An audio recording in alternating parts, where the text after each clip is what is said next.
ei ole just väga raske, kuid üli ebamugav. No nii. Magnus tähtis ei ole, et see reklaam välja paistaks. Tähtis on see üles tõstad. Vahet ei ole, kuidas. No nii. Vaatame, kas kolmas kord nüüd õnnestub. Nii. Magnus sai selle sülle.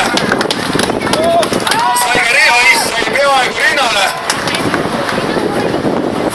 See on Eesti rahumeestele täiesti uus mänguasi, nii et praktika puudub kõigil selle asjandusega ringi käimisel.